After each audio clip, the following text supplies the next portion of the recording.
Så vad han kommer göra när han har kört i mål, det är att köra raka vägen bort till Micke Svens specialmotorer och svetsa ihop insuget.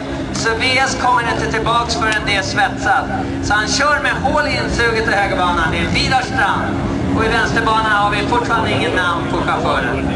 Vidar Strand är snabbast med 9.019 så här långt.